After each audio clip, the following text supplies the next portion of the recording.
looks like we are active and live. Good. Okay. Well, Wayne, thanks for coming a few minutes early. I wanted to kind of get back into the routine. And normally we meet at 7 o'clock to assign the resolutions and go over any questions or concerns people have on any of the resolutions. So I figured that give us a few minutes here to do that before we actually start at 7:30. So as far as the assignment for resolutions, I know, Kim, you had sent early email saying that Marie, you're going to do 1 through 3, 1, 2, and 3. That's correct. And Kim, you're going to do 4 through 6. Brent, the one under public safety, how do you want to handle that? I'll do that. Okay.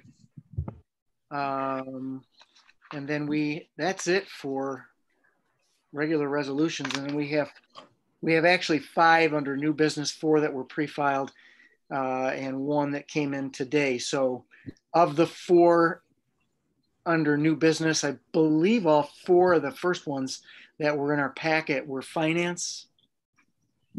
So if you want to, Kim, I don't know how you want to do those. She's on mute. You're on mute? I am. I'll do 8 and 9. Marie can do 10 and 11. Okay. And Eklund and Marie. You're going to do 10 and 11. And then the new one that came today on the travel request, I would assume that's under public, well, that'd be public safety. It's either safety or finance. We usually do them under finance, but it doesn't matter. And we got enough to do. I don't know if you want safety, let somebody else do it, I guess.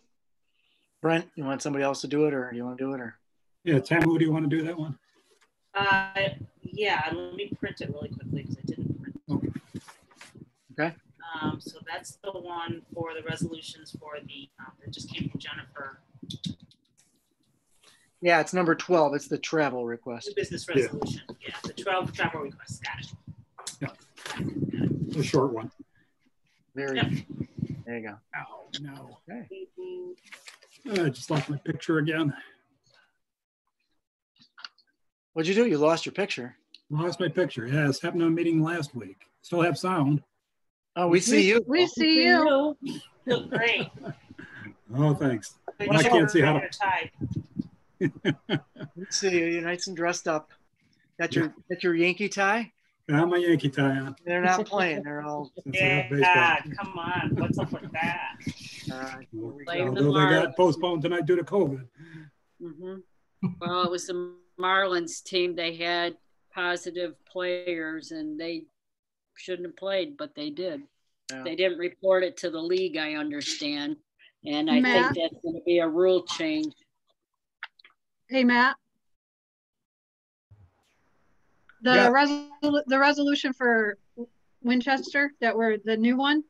I'm assuming this is his lieutenant school in New York City. That's correct. Okay. Yeah. And I apologize, you guys, for the late entry into the agenda. I received this letter is dated July 20th, and I received it July 22nd. So I did not get a chance to get in. I'm actually surprised they're doing it because it is in New York City. As are we. Yeah. Originally, the New York City Fire Academy was just like OFBC in Montour Falls, the Fire Academy there. They had put everything on hold and everything's just been pending. So now it's kind of rushed to get everybody in. So we were just as surprised as you when we received this letter that they were going to open it up. And he's a recent promotion, correct? Yes, we have 2 others that are pending to go also that are recent promotees. And this is backfilling from retirement, I'm assuming. That's correct. Yeah. Yep.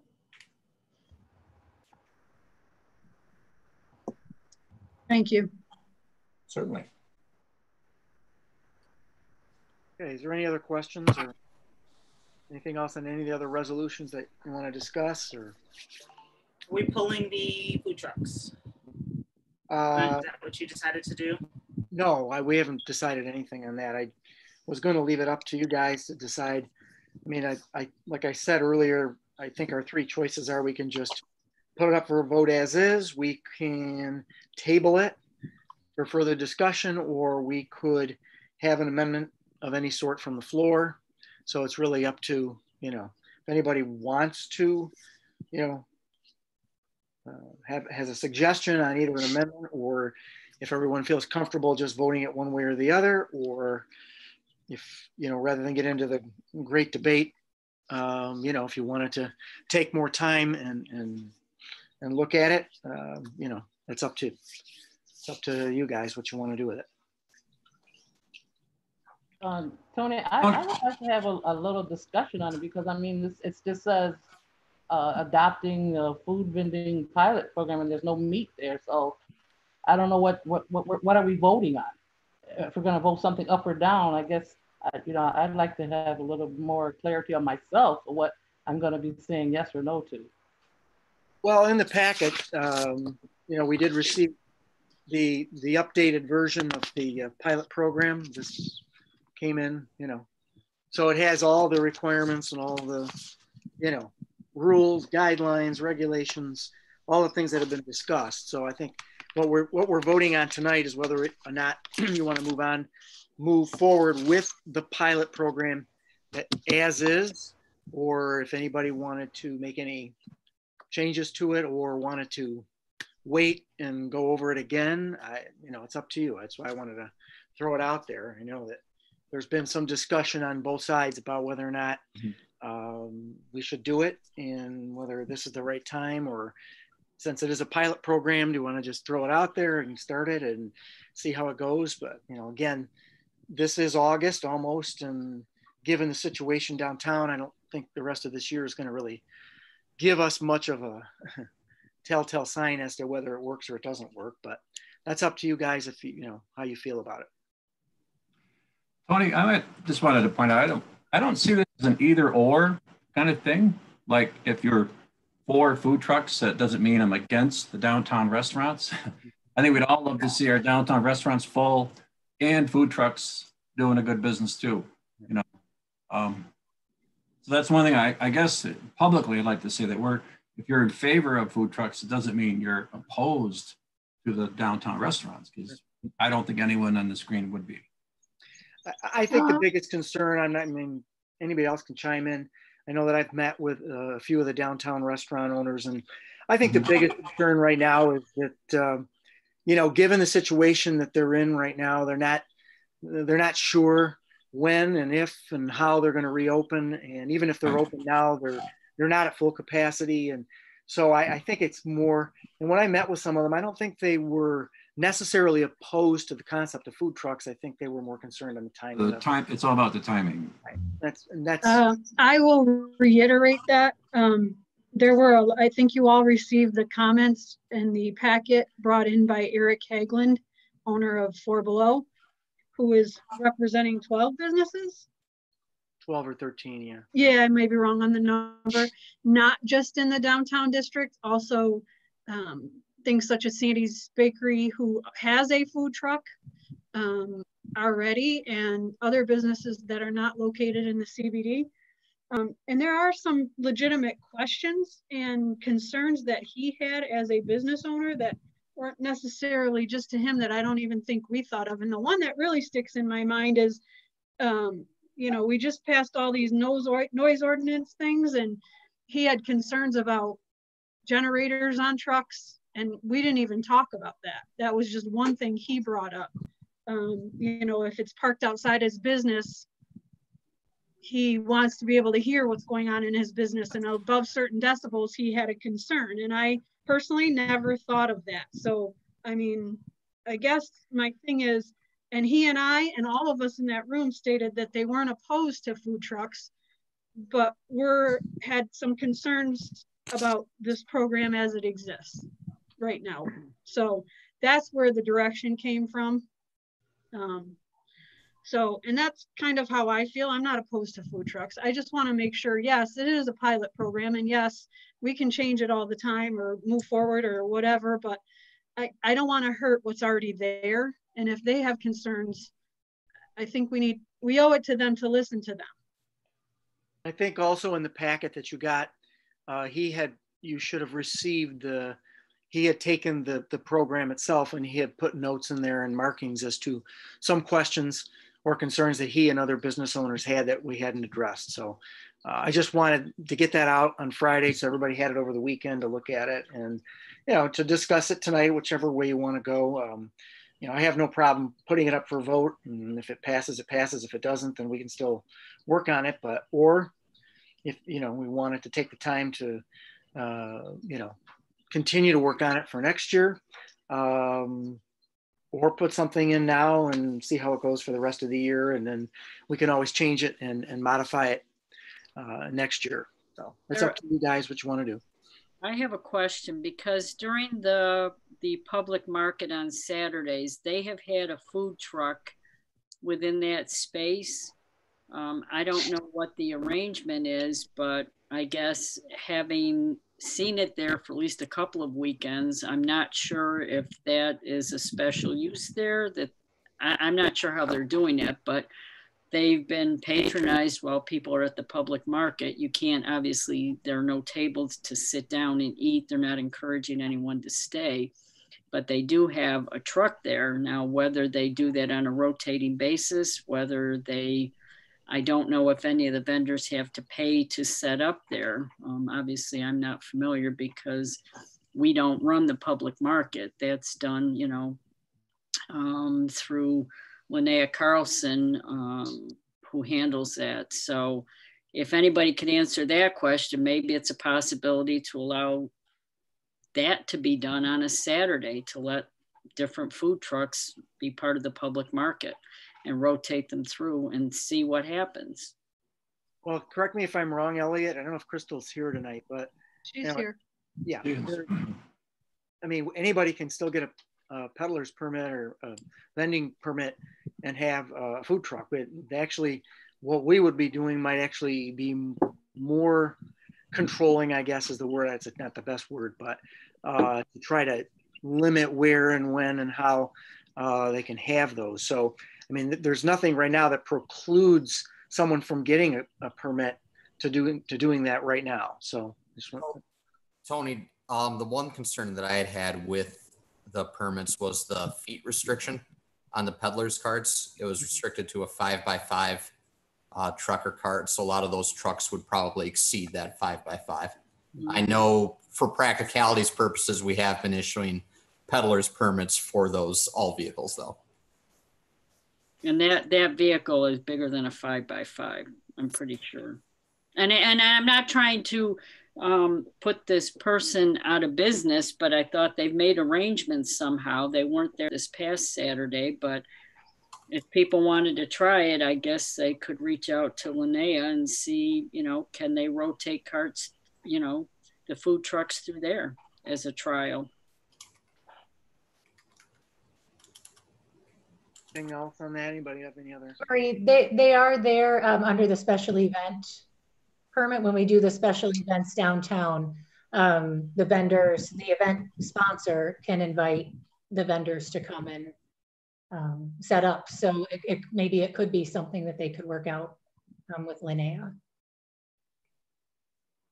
I guess I just feel that it's a program. The summer's almost over. What's the harm?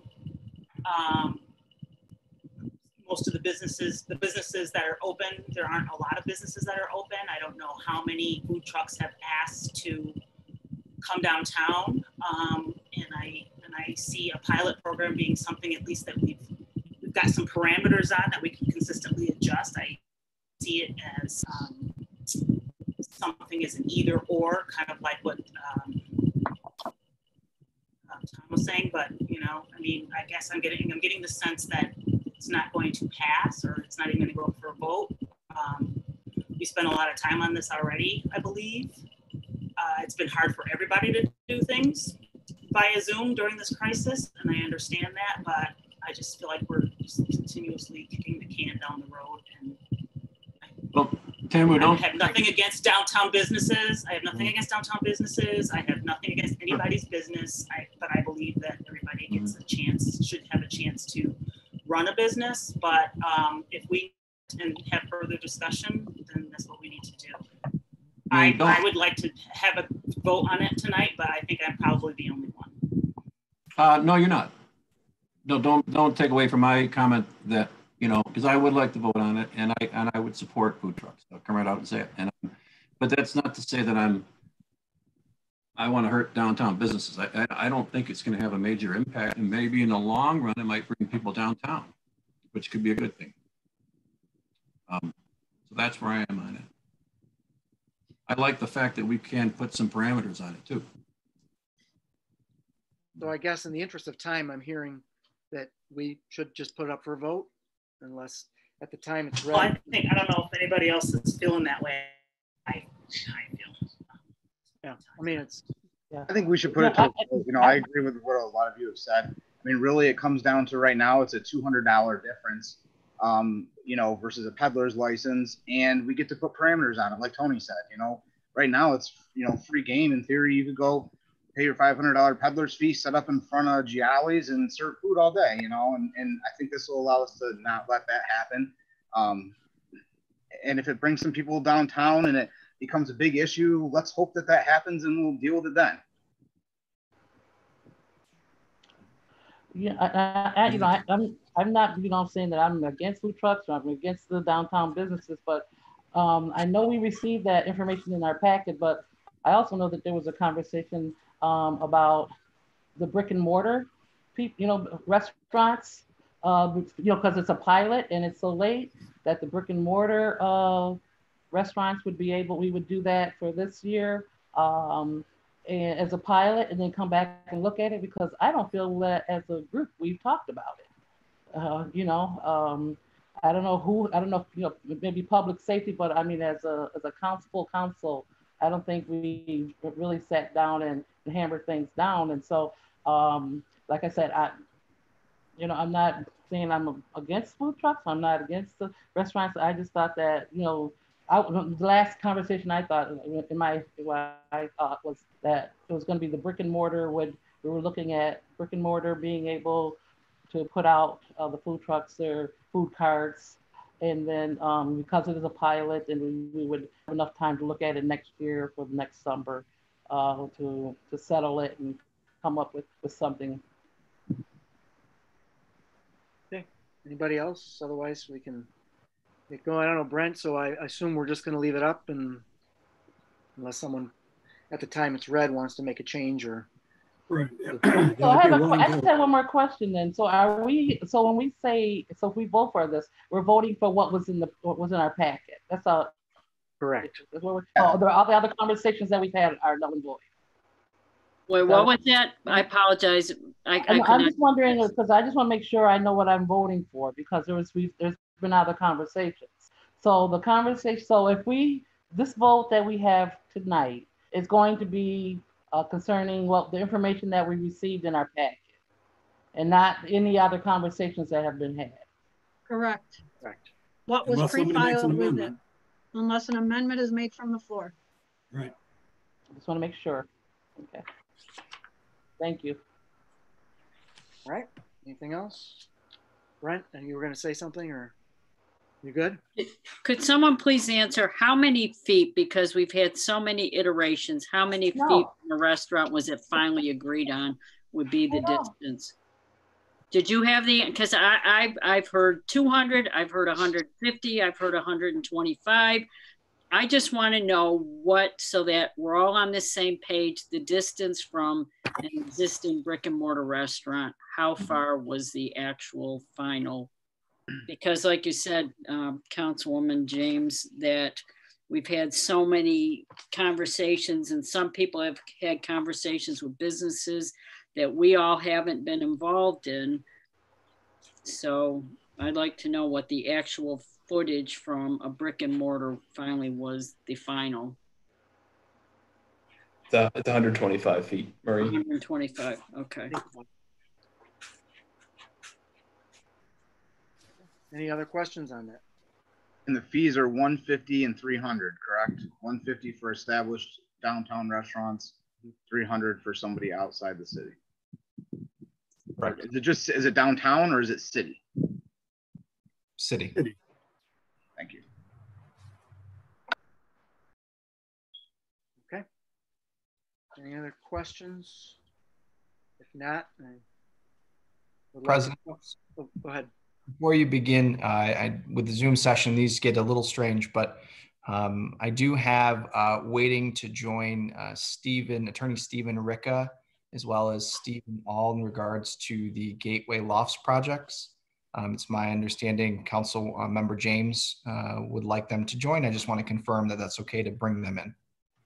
Yes, because I didn't know if there was going to be any questions regarding resolution number 14 or 11, I'm sorry. So if there was anything that we wanted to ask them, that they would be available to answer. Perfect. I'm trying to avoid any Zoom bombing of these council sessions, so I always like to double check. And again, if you don't have a question now, when the resolution is read, certainly you have time then to make a comment or a question as well. So if anyone wants to question anything on there. Okay. Are they on, Eddie? It looks like they're connecting right now to audio, and they should be joining us. There is someone on the phone that has a phone number. The last couple digits are 263. Do that. Yeah. Someone on the phone joining us? My last two digits are 6263. This is Stephen Old. Okay. Hi, Stephen. Thanks for joining us. Sure, no problem. Glad to be here. Okay. All right. You ready to get going? We have Stephen Ricca and Stephen Old joining us. Welcome, gentlemen, and Thank we're you. just getting started. Okay, I think we're ready to go. I'd like to call this meeting of the July 27th Jamestown City Council voting session to order. With the clerk, please call the roll. Councilman Sheldon? Here. James? Here. Karuba? Here. Olson? Here. Nelson? Here. Eklund? Here. Graham Reinhardt?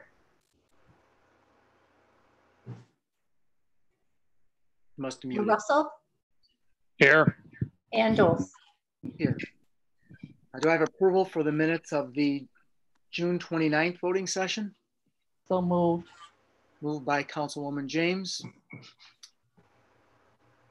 There's no vote required for that. Do we have any messages from the mayor? We do.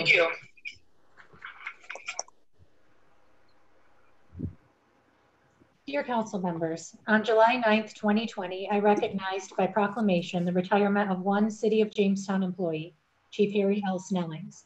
Attached, please find the retirement proclamation honoring and congratulating our retiring employee. In July 2020, we have also welcomed two new employees to the City of Jamestown, Kayla Noah, Jamestown Police Department, and Kevin Nickerson, Parks and Recreation. I am asking that these new hires be acknowledged and welcomed to the city at the July 27th, 2020 City Council meeting. In addition, on July 11th, 2020, I have appointed Timothy Jackson to the position of Interim Acting Police Chief, Director of Public Safety for the City of Jamestown, subject to confirmation. Very truly yours, Edward A. Sundquist. Thank you. Do I have a motion to suspend the rules and vote for the appointment of the interim police chief? So moved.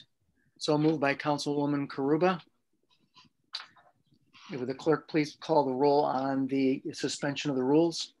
Sure. Councilman Sheldon? Aye. James? Aye. Karuba? Aye. Olson? Aye. Nelson? Aye. Eklund? Aye. Graham Reinhardt? Aye. Russell? Aye. And Doles? Aye. And would someone like to make a motion that we appoint Timothy Jackson as interim acting police chief? Anyone like to sponsor that? So moved. So moved by Councilwoman Graham Reinhardt. Okay. Will the clerk please call the council on the approval of the appointment? Councilman Sheldon? Aye. James? Aye. Karuba? Aye. Olson? Aye. Nelson? Aye. Eklund? Aye. Graham Reinhardt? Aye. Russell? Aye. And Doles? Aye. Well, congratulations to interim public safety director and police chief Timothy Jackson. We'll now move on to presentations of petitions and communications. If the clerk wants to read the letters that have been sent in to the council. Sure. Before I do that, if I could ask the acting chief to take his oath of office. Jumping the gun. All right. If you could just repeat after me.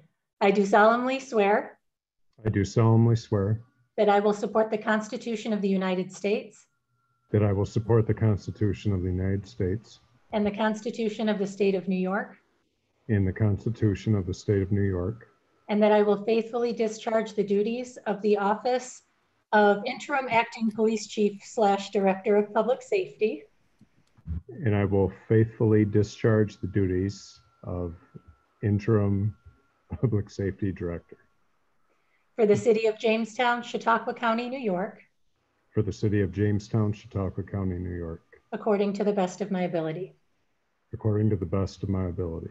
Thank you. Congratulations. Thank you. Congratulations. Congratulations. Congratulations, Chief. Thank you. Okay, now we're ready to go on to petitions. Now we can, yes.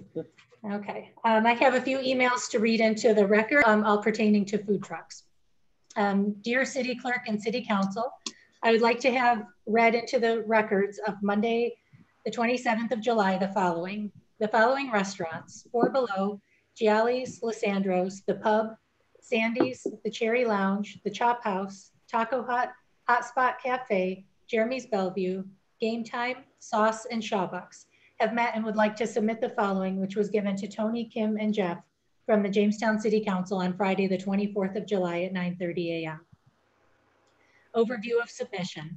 Regulation changes to current proposal of food trucks, 151 signed petition and 49 e-signatures of people opposed to the trucks in town, map of city where trucks should be located, items to be added to the proposal such as larger fees, location, noise, and sign location, to name a few, National Restaurant Association's cons to food trucks. Please also note, we, Jamestown Brick and Mortar Restaurants, are not opposed to having food trucks. We are asking to have this tabled till next year and develop a plan that is a win for Jamestown, win for restaurants, and a win for food trucks. I would like to offer myself to be on a committee over the next 6 months to develop a program that will be a win. Eric Hagland, Four Below Haggie's Bar and Grill owner.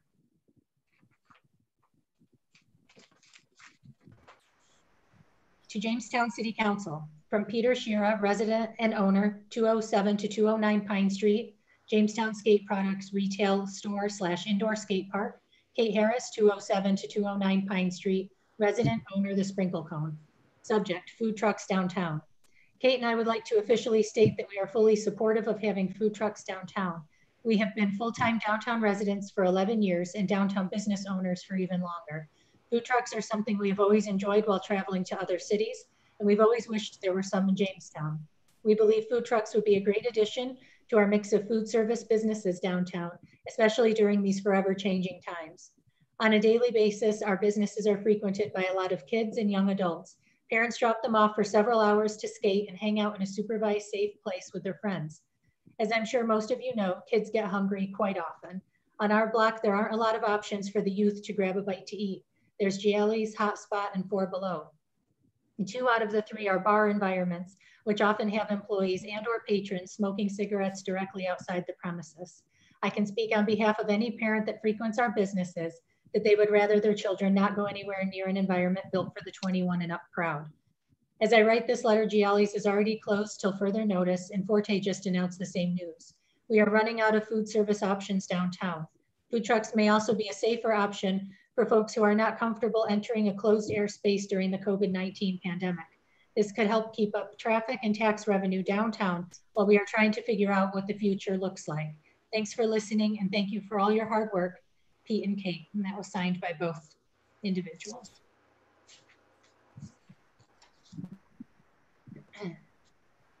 This comes from Rebecca Tuccio. Yes to food trucks. I work downtown. I would really love food trucks downtown. Thank you, Jamestown, New York, downtown worker. Hello, I would like this note of support to be read at the next City Council meeting, please. I'm in support of allowing food trucks into downtown Jamestown. While I understand the hesitance of local brick and mortar restaurants in allowing this, I think this will provide healthy competition in the city and also allow those same brick and mortar restaurants to creatively and flexibly expand their businesses. Creativity and flexibility are especially important during this pandemic, and food trucks are particularly well suited to maintaining customer safety since customer seating is not part of the setup. I myself would be much more comfortable patronizing a food truck at this time than an indoor restaurant due to safety concerns. I always think it is better to regret trying something new as opposed to regretting avoiding new things. Our city shouldn't be afraid of change and trying new things in a perpetual effort to improve life in Jamestown for the residents and businesses in it. Thank you. Alyssa Ramondo, 136 Week Street, Jamestown, New York, 14701. Hello, my name is Samantha Cooley and I own Fringe Hair on the corner of 3rd and Pine. I just wanted to reach out about the current food truck situation and let you know I fully support food trucks downtown and think it would help businesses thrive. There are currently only a couple of lunch options within walking distance downtown for my employees and clients, and the options that do exist are slim. Food trucks would add a more modern feel to Jamestown and bring in visitors from nearby towns. I have been waiting and looking forward to being able to grab something new on my lunch break, so I really hope things are straightened out soon, as food trucks would be an amazing addition to the downtown atmosphere. Thanks for your time, Samantha Cooley. I am writing in support of Diana Scott's desire to operate a food truck downtown. I have owned and operated Forte for over 14 years. During that time, the landscape of downtown dining has changed dramatically, and we have fortunately been able to ride the roller coaster. We have seen times where downtown Jamestown has been viewed as a vibrant culinary destination with many restaurants to choose from, during which times we have been very busy and profitable. And we have witnessed other timeframes where many locations have been shut down or in the process of rebranding under new restaurant ownership, and Forte was very slow and non-profitable because, in my opinion, there wasn't enough density of food options locally for people to even consider coming downtown to dine. I have always been in support of other restaurants opening up because having to compete with areas like Lakewood, whose restaurants have no parking deterrent, and Bemis Point, who have the Asa of the lake, Jamestown needs to focus on the arts corridor and creating a density of culinary attractors to bring people downtown. Currently, we have no events. Forte has decided to shut down temporarily for many reasons. But before we made that decision, I was still in favor of giving Diana Scott a chance to get creative and redefine her operations while she continued her purpose of feeding her community. I might feel different if food trucks from other communities were parking downtown and not investing in our community, but Diana has a brick and mortar space here. She wants to work. Due to the virus, she cannot in the same capacity she used to. At the moment, Forte, Shawbucks, Landmark, Brazil Labyrinth, Jamestown Brewing Company, Gialli's, and the pub stores are shut. This is unfortunate for our entire community. If the remaining restaurants are complaining about a food truck impeding on their operations, I completely understand that sentiment. But I would argue it isn't the food truck that is the problem. It is the larger environment we are all trying to succeed within this pandemic. I personally believe that having a walkable, culinary dense downtown is so important to all of our successes. I love sending people to the Sprinkle Cone or Full Moon Rising Bakery for my guests' desserts. I love suggesting guests walk up to the Labyrinth for an espresso after dinner. I love pointing beer lovers in the direction of the beer snob for options that we don't offer. Did I lose out on sales? Yes, for today. But I am helping to brand our downtown as a whole and hope to give my diners an overall amazing experience, not just within my four walls, but downtown as a whole. I want all my guests to think of downtown Jamestown for food and nowhere else. And in the end, I know if they had an overall amazing experience, we have earned the trust of the community and we will see them more often. That's what serving food is all about, building those relationships. Peggy Keltemeyer, owner, Forte. And this is the final one. City Council members, I am writing to express my support for a citywide ordinance welcoming food trucks to Jamestown. It is my hope that members of this council have done their due diligence. Research indicates that food trucks benefit downtown corridors. In fact, they are the perfect example of both the American dream and a free market economy. While they may in theory present competition to brick and mortar restaurants, they offer cities across the country something established restaurants cannot. As manager of the Jamestown Public Market, we have seen the benefit of bringing a food truck to downtown. The food trucks we have hosted are local, supporting small business owners who live and work in Chautauqua County and the region. However, food trucks are not simply meant to be event drivers. Food trucks are businesses on wheels, with their owners' goal being to offer their food to anyone and everyone. As manager, I've encountered countless numbers of tourists exploring our downtown, particularly during Lucy Fest. Many approach our info table requesting city maps and recommendations for local eating spots. Of the estimated 200 or so tourists I have encountered, each and every one have been grossly disappointed in the offerings of our downtown. They express as much. Let me explain why. Visitors want choice. They want diversity. They want Indian food, Thai food, Mediterranean food. They are disappointed in the barrage of pizza and wing offerings, Tex-Mex and American cuisine we offer. Now, this is not in any way meant to disparage our hardworking restaurant owners. I love our dining options, but the reality is tourists expect something our city currently does not offer: choice. Enter food trucks. Siri Thai, one of the food trucks we have had at the market, offers food residents and visitors cannot find anywhere else in our city. It is this diversity that brings visitors downtown. Competition is healthy for local business. It offers residents choice, and the hope is they choose everyone when they can. Right now, they are not offered much choice. In addition, many local established restaurants wish to open food trucks to expand their business. Several wish to offer desserts or small plates. Many other residents one day hope to open a food truck business. By denying them this opportunity, the city is saying your business is not welcome here. It is my hope this council makes the right choice when voting on a food truck ordinance. Do not keep us behind every other major city. Jamestown has appeared to put most of its eggs in the tourism basket, and that is a great thing. However, if we are to embrace tourists and visitors, support local business, and thrive as a city, we must move forward. Thank you for your consideration. Linnea Carlson, Jamestown City resident. That's it. Okay. Thank you. Point, we'll move on to any presentation of petitions and communications. If not, we'll go on to our standing committees. We'll start with finance, and Councilwoman Karuba will read the first three resolutions. Thank you, Mr. President. I have a resolution authorizing payment of the regular audit. Thank you. Any questions or comments? Clerk, please poll the council. Councilman Sheldon? Aye. James? Aye. Karuba? Aye. Olson? Aye. Nelson? Aye. Eklund? Probably on mute. Yeah. Councilwoman Eklund? Aye. Thank you. Graham Reinhardt? Aye. Russell? Aye. Dulce? Aye. Thank you, Mr. President. I have a resolution authorizing the payment of $46,406.27 in interest on public improvement bonds, Series A, issue of April 22nd, 2015. Thank you. Any questions or comments? Not, clerk, please poll the council. Councilman Sheldon? Aye. James? Aye. Karuba? Aye. Olson? Aye. Nelson? Aye. Eklund? Aye. Graham Reinhardt? Aye. Russell? Aye. Dulce? Aye. Thank you, Mr. President. I have a resolution authorizing the payment of $65,606.25 in interest on public improvement bonds, issue of November 19th, 2014.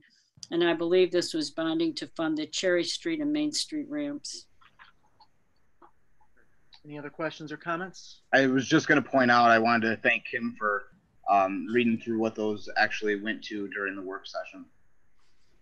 Welcome. Any other questions? If not, clerk, please poll the council. Councilman Sheldon? Aye. James? Aye. Karuba? Aye. Olson? Aye. Nelson? Aye. Eklund? Aye. Graham Reinhardt? Aye. Russell? Aye. Dulce? Aye. We'll now move on to Councilwoman Eklund. Next three resolutions. Thank you, Mr. President. I have a resolution authorizing the mayor and police chief, director of public safety to participate in GIVE for the period of July 1st, 2020 and through June 30th, 2021, funding in the amount of $72,221 provided by the state of New York. Thank you. Any questions or comments? If not, clerk, please poll the council. Councilman Sheldon? Aye. James? Aye. Karuba? Aye.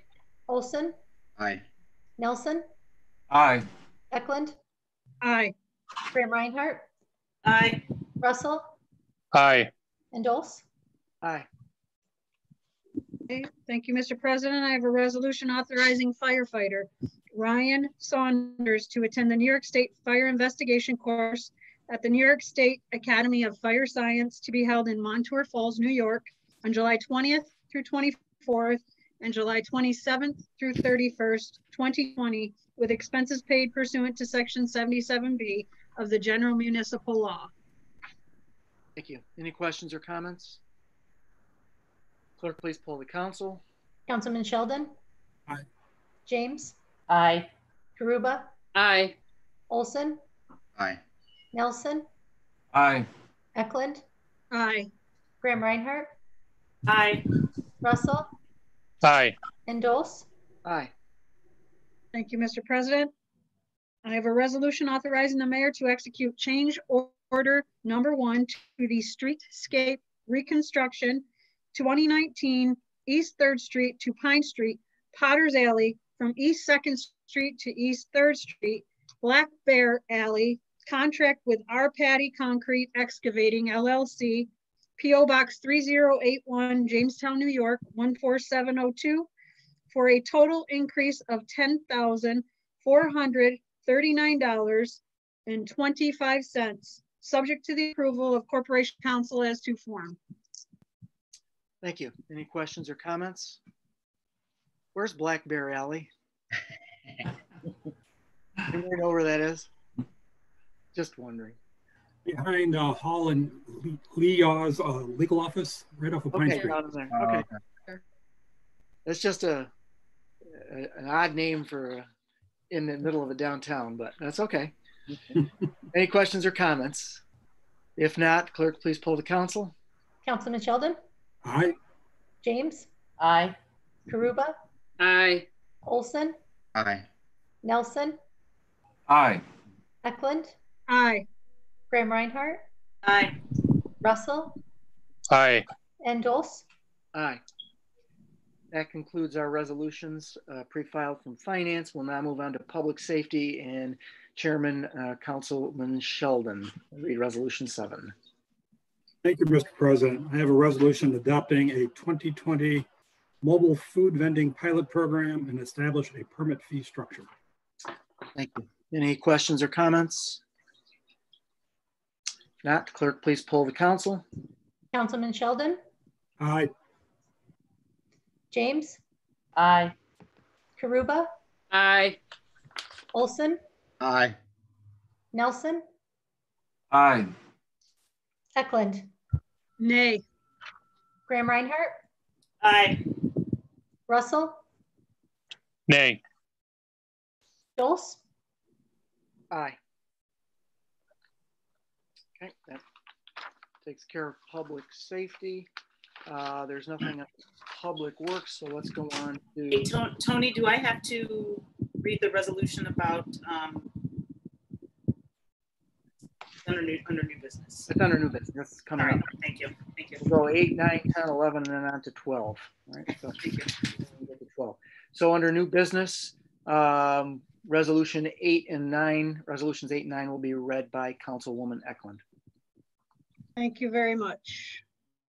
I have a resolution declaring the Board of Public Utilities Water Distribution Facilities Improvement Project Type 2 action under the seeker and declaring the City Council as lead agency with respect to the environmental review of the proposed action at various locations throughout the city, and be it further resolved that the proposed action will not have any adverse impact on the environment. Thank you. Any questions or comments? Clerk, please poll the council. Councilman Sheldon? Aye. James? Aye. Karuba? Aye. Olson? Aye. Nelson? Aye. Eklund? Aye. Graham Reinhardt? Aye. Russell? Aye. And Dose? Aye. Thank you, Mr. President. I have a resolution authorizing the issuance of up to $2 million aggregate principal amount serial bonds of the City of Jamestown, New York, pursuant to the local finance law, to finance the acquisition, construction, and reconstruction of improvements to water distribution facilities of said city, acting by and through its Board of Public Utilities. Thank you. Any questions or comments? I just yes. want, oh, go ahead, Marie. I was just going to comment that the BPU is looking to improve several of its water mains and replace them. We've had a number of issues with water main breaks, and this will help to upgrade the infrastructure, not only along Washington Avenue, but throughout some areas of the city where we've got older piping. That's what I was going to say. Thank you. Sorry. Okay. Any other questions or comments? If not, clerk, please poll the council. Councilman Sheldon? Aye. Oh, thank you. James? Aye. Karuba? Aye. Olson? Aye. Nelson? Aye. Eklund? Aye. Graham Reinhardt? Aye.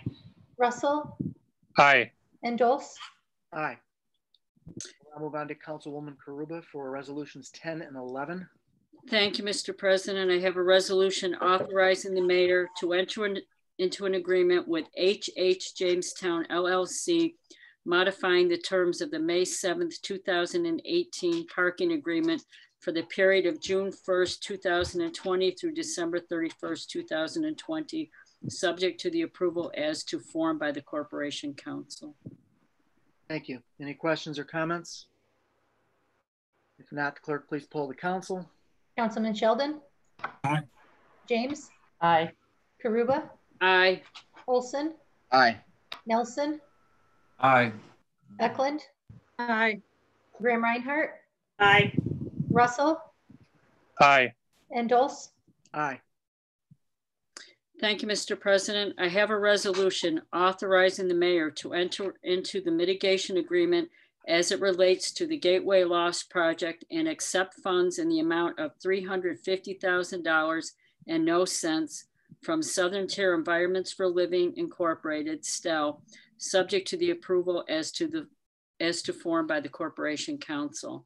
I would like to comment that this has been a long process, and we believe that all the efforts, especially of the Housing Committee, Councilwoman James and Councilman Brett Sheldon, that everything that's been done, along with Crystal Surtick from the Department of Development to improve this project. The mitigation agreement will remove 96 bedrooms from the current rental properties. Some of this will be demolition, but some may also relate to improvements of properties within neighborhoods. But it will be the Department of Development which will make the decisions as to how the mitigation agreement is implemented. But we applaud STEL for everything they've done to bring this project to this point, and to go along with everything that the Planning Commission requested as well. And we really thank them for their patience, but this has significantly improved this project to make it better for everyone involved who will be living there. I too would like to echo Councilwoman Karuba's remarks to thank Crystal and her group, her staff, and also Councilwoman Maria Jones, former Councilwoman Maria Jones, and Maria Karuba for their work, and the work that the Planning Commission has done under the leadership of Greg Rabb and the rest of the committee there. And that's still, because it's been a long, like Councilwoman Karuba said, it's been a long road. And we thank them for their due diligence and their compassion for the project, to feel so good for it that, this was a worthy project, and waiting for us to come to that decision also. And I know I was one of the people that was like, no, no, no, no. But I just, after their due diligence, am glad to approve this resolution tonight, because it is a well-worthy project, and we just want to thank them for that. Thank you. Any other Mr. questions? President, I had a comment about this resolution. I have some concerns about the $350,000 mitigation amount. There's talk of part of this mitigation program was eliminating what was described as 96 bedrooms in the city of Jamestown in order for this program to go through. I talked to Ms. Surdick about this earlier today, and my concern is that if 96 total bedrooms are removed from the tax rolls in Jamestown through whatever way, if they're going to tear houses down, the average cost of tearing a house down is $25,000 to $30,000. And if you do the math on this, the math doesn't add up to $350,000. It is closer more to $1 million. So my question to Ms. Surdick was, where are the other funds coming from to add up to $1 million? And she explained to me that it would be coming from Jura, DOD, and possibly the land bank. They were going to get together and pay for the rest of, if 96 bedrooms are to be knocked down. I just feel that if this project is going to go forward, that this amount should be changed, that if Stell wants this project, then Stell should pay the total cost of nearly $1 million to eliminate the 96 bedrooms per the mitigation agreement. I think it's just my financial responsibility that the city, Jura, and the DOD should not be on the hook for $600,000 to $700,000 to make this project go through by eliminating these potential 96 bedrooms. Thank you. Anybody else want to comment? Yeah, Tony, I also have some concerns. And I appreciate the creativity of the mitigation approach, but it's definitely not enough money for the removal of the 96 bedrooms. As much as Stell has improved the overall plan from the beginning, the last thing Jamestown needs right now is another concentrated housing project. Therefore, I will be voting no tonight to this resolution and likely any other resolutions pertaining to the gateway laws. Okay. Any other questions or comments? Is Crystal here? I don't know if she wanted to answer any of Jeff's concerns. I know she sent an email later this afternoon, but I don't know if anybody else. This is Councilman Makura, President Dose. I would like to comment that I understand Councilman Russell's comments. However, many of these properties will end up being demolished by the city in the long run, either through arson or through other efforts where the landlords or homeowners cannot handle it. And so this actually saves the city some money. I realize it's not going to cover all the cost, but $350,000 toward the demolition of properties that are uninhabitable and not being taken by anyone to be rehabilitated would probably be far better than the city having to pay the full ride on all of these. I know I've talked to Director Surdick about the condition of many of the properties. What finally moved me, because I, along with Councilwoman James, felt that the concentration and putting people into this housing situation was probably not a great idea. However, we did our due diligence. Stell has a project in Rochester that Larry Scalise went and saw, took pictures and brought pictures back, talked with residents, and after 13 years in Rochester, this building was immaculate. The tenants were very happy. They saw a project in Buffalo that Ms. Surdick was aware of because her counterpart in Buffalo, the Evergreen Corporation, had built housing that was very much opposed, and I believe has individuals who had AIDS when no one wanted to rent to individuals with AIDS. It has become a very good anchor in that neighborhood in Buffalo. So what we have here is an opportunity to take a building that will never be redone in all likelihood, that the city could ultimately have to demolish at some point, but it would also create safe, affordable housing for many individuals. The story that Ms. Surtick told me when she was in a property that should not have been inhabited by anyone, and a family was moving into it because they had nowhere else to go. It was there or the street. It moved me and it moved other people to hear that, to hear the conditions of these people having to move into an apartment that was basically not fit for anyone, but it was that or the street. That was enough for me to say, we need to do something, we need to do better. This is an opportunity for individuals to have a better home and a better life. And that was what moved me to change my position, because I was adamantly opposed to this project. And I am now very much in favor, which is why I agreed to sponsor this.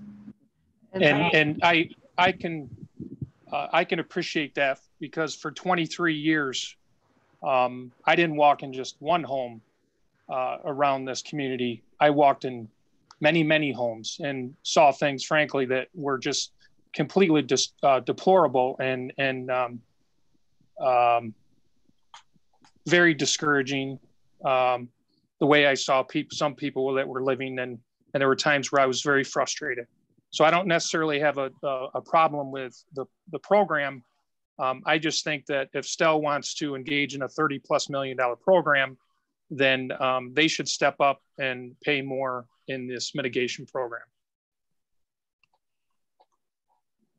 I don't know, we have Crystal, if you wanted to say anything, or I think we have Steve here, and anybody wants to comment that's involved with the project. I'd be happy to, but I don't want to preempt anything. That Crystal, would you like to go first, or would you like me? You're welcome to speak, Steve. I think that you have probably the numbers specifically,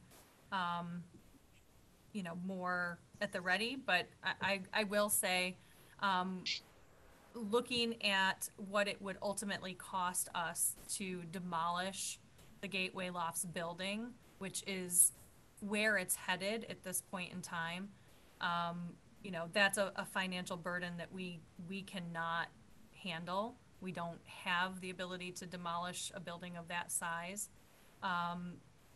Additionally, another benefit, so we'll have the benefit of that building ultimately being rehabilitated, but it's a brownfield cleanup site, which is, I think it's a $3 million price tag to clean up that site. So it's putting back a property and a site back to use in a way that it's, you know, not currently able to do.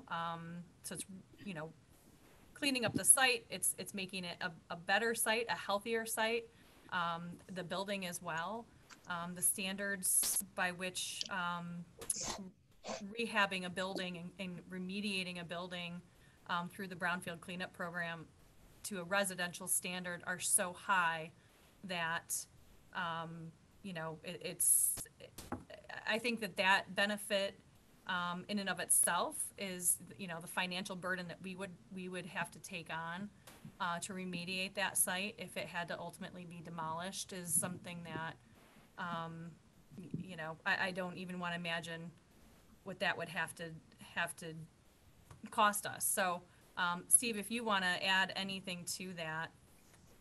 Well, I think you've stated the situation pretty nicely, and Councilman Russell and Councilman Olson, we certainly don't take your concerns lightly. And in fact, I guess initially we're guilty of not doing a really great job of highlighting how many different facets to this project make it worthwhile for the city and for the for SEL and for the not-for-profit and charitable organizations that are operating in what is really a deteriorating building with known environmental problems. So as Crystal said, the only way to realistically finance the cleanup of the site, and we're talking inside and out, we're talking about metals and volatiles and solvent contamination in the ground, and asbestos and lead-based paint contamination inside the building.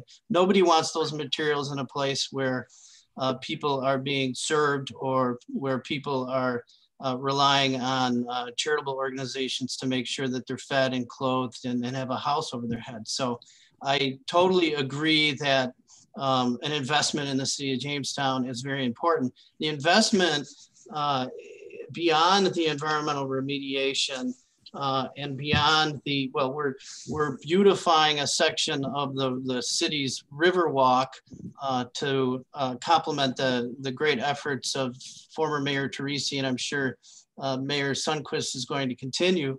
And there's the social services and the service-rich environment that this project will create. It's just too detailed and too numerous to mention. We've devoted literally dozens of meetings and public hearings to these topics. We've had outreach meetings and we've done our level best to address everyone's concerns. Is everybody going to be 100% happy? No, but we think that we've been, brought to task by Chairman Rabb and the Jamestown Planning Commission, and you're the excellent professional you have in Crystal Surdick. So we have been asked to up the ante, and we've done that. And we think that the very detailed environmental review conducted by the Jamestown Planning Commission as lead agency backs this up. So I would ask you to consider this not in a vacuum, not as a situation where you're being asked to accept the project as being worth $350,000, but to look at that in the overall context of a multi-million-dollar project that will yield approximately $85,000 in property taxes per year once the project is up and running. President Doltz, I'd like to comment that actually this will put that building back on the tax rolls, and it would be about $85,000 a year in taxes that would come back to the city that we are currently not receiving. That's another question too. I know that the $350,000, when they say 96 bedrooms, I would assume they are looking at the average size home, a bedroom and a house. It's not one per one. I would assume homes have at least 2, 3, or multiple bedrooms in them. So am I correct in assuming that? So it doesn't necessarily mean 96 particular buildings. It means 96 bedrooms. Yeah, but you're still only halfway there. If you divide out, even if, by the 350 by the $30,000, you're still only coming up with like 14 houses or so, which obviously is still nowhere near 96 bedrooms. Well, if I may, the agreement is structured to incentivize STEL to be creative and make things work in collaboration with the Department of Development and the Land Bank. STEL is an expert in this. STEL has a proven track record. Others have spoken about, case studies of other operations and buildings. That shows you that you're dealing with an applicant that knows what it's doing. The way the agreement is structured is that if we don't accomplish the objective of 96 bedrooms in cooperation with the city during the term of this agreement, which is a 3-year term, we can't have an agreement that runs indefinitely into the future, but the city gets the difference. I mean, there's no reason for Southern Tier Environments for Living to do anything other than diligently pursue every creative opportunity it can. And the reason we went with bedrooms is so that there was a one-to-one, apples to apples comparison. I mean, you have a situation here where not only are we eliminating blight at the site of our project. I mean, this is not a new build. This is a building, a very large building that needs all kinds of tender loving care, which we will be provided. So I would, again, it's a big picture type of a situation where all of the moving parts are easily to the benefit of the city of Jamestown.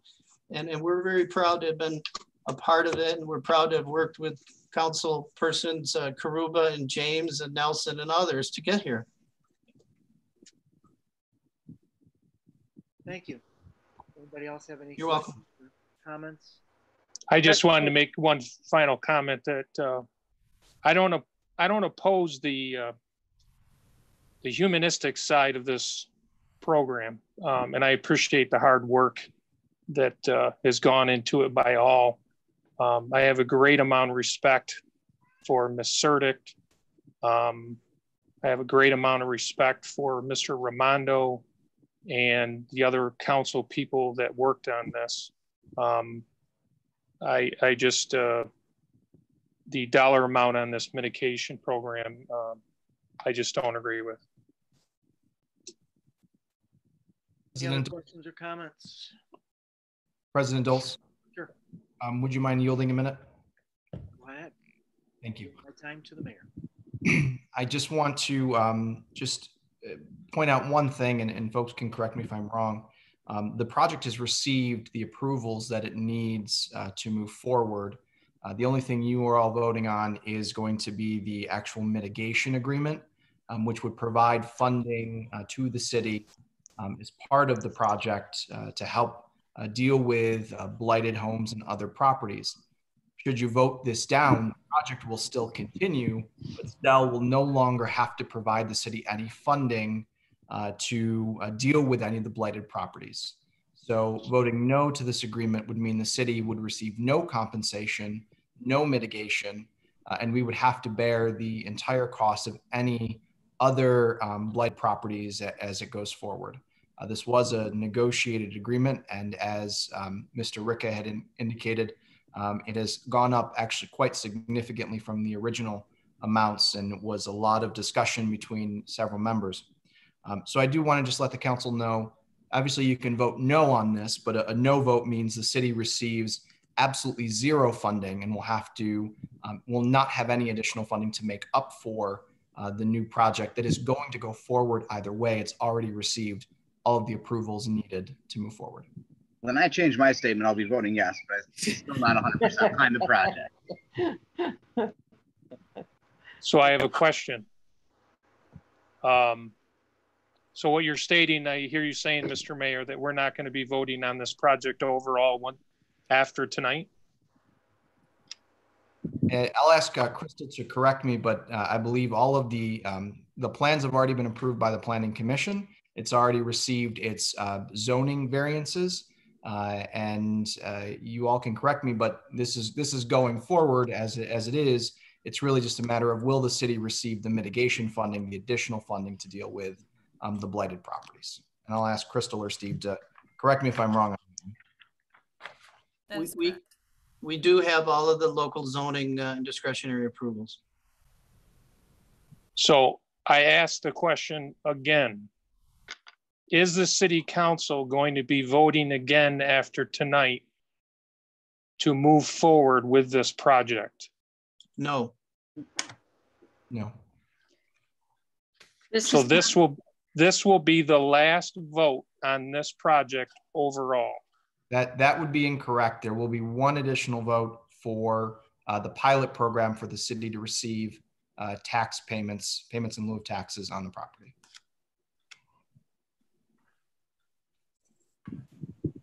So this is moving forward no matter what. Is that correct, Mr. Raimondo? It is, Councilman Russell. There will be no vote by council for this to move forward? No. This project has been approved by the Planning Commission and by the Zoning Board. Okay. President Dulce, could I ask one question? I believe this allows him to go forward with the request for funding and tax credits, correct? Mr. Ricca, or it is a requirement, and it certainly puts us, you know, closer to the front of the line for funding. The HFA has placed us on its closing schedule for October 2020. That I think we just learned that last night. So it's certainly a requirement to have all necessary local approvals to receive funding from HFA. Yes, that's correct. So if the funding, I guess to answer Councilman Russell's question, if the funding is not received, the project will not go forward, and that includes the project and any of the mitigation efforts. So it's past all the legal requirements to move forward for the application for the funding, but whether it gets the funding remains, and that will be determined in October, correct? That's right. I'd like to call to order. Questions? Not? Move on. We have the resolution has been read, so will the clerk please poll the council? Councilman Sheldon? Aye. James? Aye. Karuba? Aye. Olson? Aye. Nelson? Aye. Eklund? Aye. Graham Reinhardt? Aye. Russell? Aye. Dulce? Aye. Now, President Dilch, was that to call the question, the vote, and now we actually have to vote on the resolution? Yes. Councilman Sheldon? Aye. James? Aye. Karuba? Aye. Olson? Aye. Nelson? Aye. Eklund? Aye. Graham Reinhardt? Aye. Russell? Aye. Dulce? Aye. Resolution's passed. We'll now move on to. Thank you very much. You're welcome. Thank you for explaining. We'll move on to Councilwoman Graham Reinhardt for Resolution 12. Good night, people. Good night. Thank you, Mr. President. I have a resolution authorizing Lieutenant Jason Winchester to attend the New York State FLSTP school in New York City, New York on August 2 through 28, 2020 with expenses paid by the New York State FLSTP. I would just ask that Chief Kuhn tell me what the FLSTP, for the record, what that stands for. Certainly. For career firefighters in New York State, Section 209, subsection X of the General Municipal Law requires them to attend frontline officer school training. That's actually what those letters mean. Frontline Supervisors Training Program. All expenses are paid through the New York City Fire Academy. It's funded through the state. It's been like that for many years, including their travel expenses. So other than agreeing to send them out to school, there is no cost incurred by the city. Thank you. Certainly. Any other questions or comments? If not, the clerk, please poll the council. Councilman Sheldon? Aye. James? Aye. Karuba? Aye. Olson? Aye. Nelson? Aye. Eklund? Aye. Graham Reinhardt? Aye. Russell? Aye. And Dulce? Aye. Resolution is passed. That's it for the resolutions under new business. Is there any other new business to come before the council this evening? Nothing from any of the council members. I just wanted to reiterate that, again, we're still on Zoom. I believe the date, if the mayor can correct me, is what, August 6th or 7th is the extension goes to that for open meetings. Is that correct, Eddie? President Dulce, yes, that is correct, pending any type of extension. Okay, and our next work session, I believe, is the 10th. It would be the Correct. 10th, yes. The 10th, okay. So we're just playing it week by week and meeting by meeting and monitoring the situation both locally and statewide to see, when we can get back in person. Certainly, as I've reiterated many times, we would like to get back to a normal schedule and our normal meeting for our committees and work session, and particularly our voting sessions. But again, we'll monitor that and we'll keep tabs on that. Just one final comment too about the food truck issue. I know there was a lot of banter and discussion back and forth, and I reluctantly supported it. I have my concerns, but what this does, again, because it's a pilot program, it can be reviewed, it can be looked at. I firmly believe that, again, we're pretty much into August. You'll probably see very little, if any, action, particularly because downtown, there are no events. There are no special events going on downtown this summer. So again, as we move forward into next year, we certainly reserve the right to modify it, to look at it, to evaluate it, and to change it. But what this does give us is a framework to at least get started on, and to actually give us some measure of control over the situation with that downtown. So again, it's a work in progress.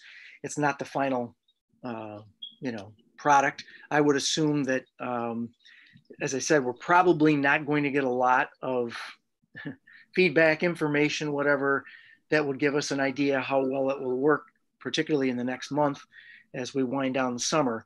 But as we get into next year, we'll have a better idea, and let's hope and pray that we have a normal summer with normal activities so that we'll have a better handle on what works, what doesn't work, what would need to be changed, what could possibly be changed.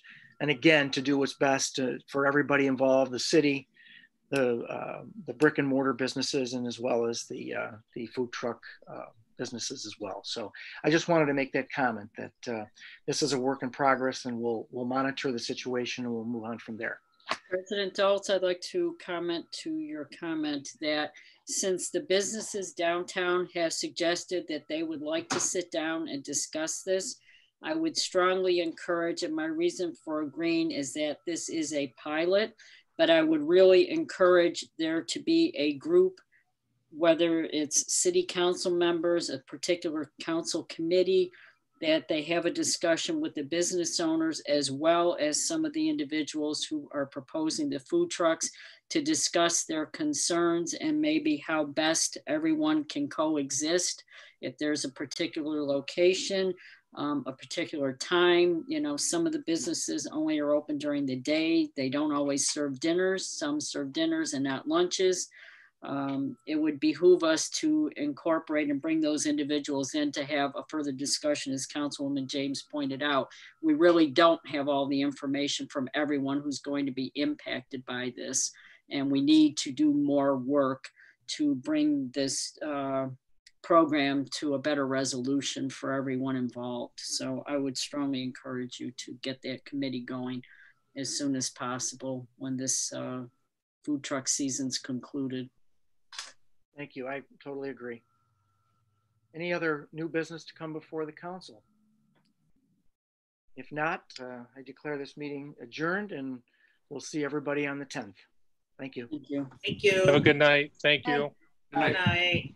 Good night, you guys.